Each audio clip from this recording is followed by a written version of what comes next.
आज हामी एउटा यस्तो पवित्र स्थानको कथामा डुब्नेछौँ जुन इतिहासको अँध्यारोमा हरायो र फेरि एउटा सिङ्गो समुदायको सङ्घर्षले पुनर्जीवन पायो। आउनुहोस् रमनाकाली मन्दिरको विनाश र पुनर्जन्मको यो अविश्वसनीय यात्रामा लागौं। ल कथाको सुरुवात चाहिँ हालसालैको एउटा सुखद क्षणबाट गरौँ न त। सन् 2021मा ढाकाको क्षितिजमा 500 वर्ष पुरानो एउटा आस्थाको केन्द्र फर्कियो।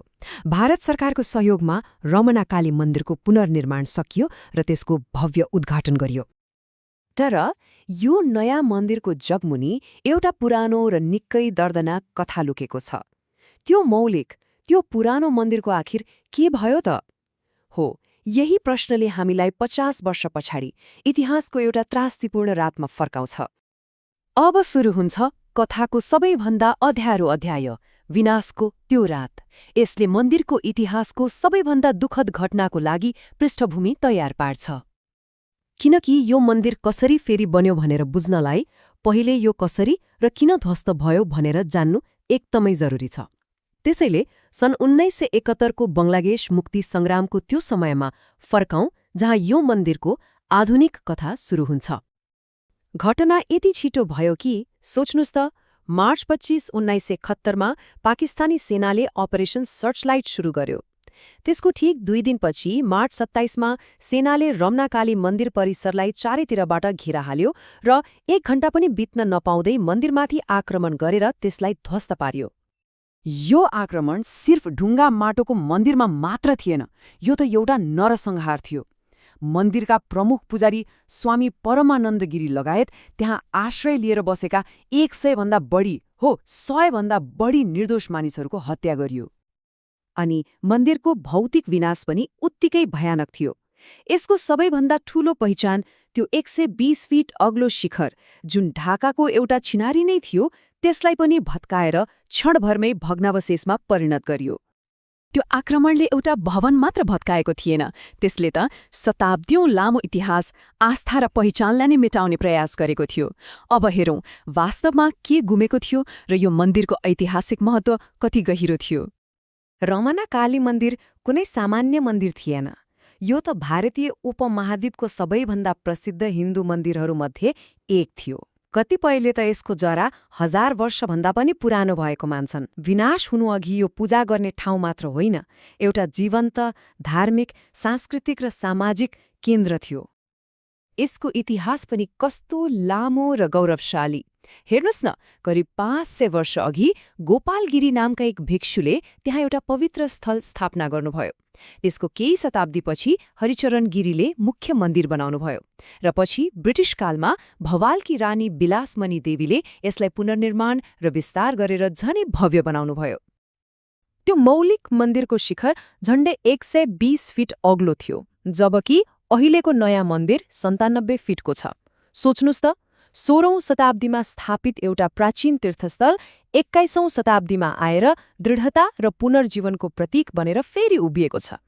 ल, अब कथा सन् 1971बाट अगाडि बढ्छ। यो विनाशपछिको कथा हो, बचेकाहरूको र उनीहरूको समुदायको आधा शताब्दी लामो, कठिन तर प्रेरणादायी यात्राको कथा। रमनाको लडाईँ सन् 1971को त्यो रातमा सकिएन। वास्तवमा त्यो त सुरुवात मात्रै थियो।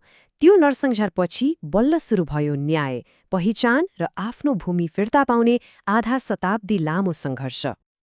अनि यो लडाईँलाई जीवित राख्नेहरू थिए त्यही नरसंहारबाट बचेकाहरू।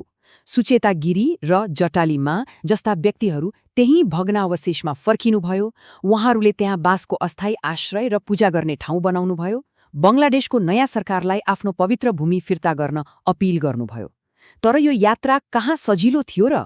दशकौंसम्म उहाँहरूले पटक पटक निष्कासन र लामो कानुनी लडाईँहरूको सामना गर्नुपर्यो। यो समयरेखाले नै त्यो लामो सङ्घर्षको झलक दिन्छ। 1971मा मन्दिर ध्वस्त भयो। 1976मा बचेकाहरूलाई सैन्य सरकारले त्यहाँबाट जबरजस्ती हटायो। 1984मा जग्गा फिर्ता पाउन बल्ल मुद्दा दायर भयो। लामो समयपछि सन् 2000मा एक सार्वजनिक छानबिनले नरसंहारमाथि आधिकारिक ध्यान खिच्यो। 2006मा जग्गाको केही हिस्सा फिर्ता आयो र अन्तत 2021मा नयाँ मन्दिरको उद्घाटन भयो। हो, यसरी घुमीफिरी कथा फेरि वर्तमानमा आइपुग्छ, जहाँ त्यो लामो र कठिन सङ्घर्षले अन्ततः पुनर्निर्माणको विजयसँग भेट्छ र एउटा नयाँ अध्याय सुरु हुन्छ। 50 वर्ष कल्पना गर्नुहोस् त, यो समुदायले आफ्नो आस्थाको केन्द्रलाई भग्नावशेषबाट फेरि ठडिएको हेर्नका लागि पुरै 50 वर्षसम्म सङ्घर्ष गर्यो। यो त दृढता र कहिल्यै हार नमान्ने मानवीय भावनाको एक शक्तिशाली प्रमाण हो, होइन र? र अन्ततः सन् 2021मा भारत सरकारको आर्थिक सहयोगमा रमना काली मन्दिर आधिकारिक रूपमा फेरि खोल्यो। यो सफलता केवल समुदायको सङ्घर्षको मात्र नभई सांस्कृतिक सम्पदा संरक्षणमा अन्तर्राष्ट्रिय सहयोगको पनि एउटा महत्त्वपूर्ण उदाहरण बन्यो। तर यो नयाँ मन्दिर केवल एउटा भवन होइन, यो रमना नरसंहारका पीडितहरूको जीवित स्मारक हो। यो पुनर्जन्म पाएको एक पवित्र पूजास्थल हो। यो सांस्कृतिक अस्तित्व र पहिचानको प्रमाण हो। र सबैभन्दा महत्त्वपूर्ण, यो इतिहासलाई मेटाउने प्रयास विरुद्ध आशा र दृढताको प्रतीक हो। रमना काली मन्दिरको कथाले एउटा महत्त्वपूर्ण प्रश्न छोडेर जान्छ। समुदायहरूले आफूले भोगेको क्षति र देखाएको दृढताका यस्ता कथाहरूलाई भविष्यका पुस्ताका लागि कसरी जीवित राख्न सक्छन्, ताकि यस्ता त्रासदीहरू फेरि कहिले नदोहोरियुन्।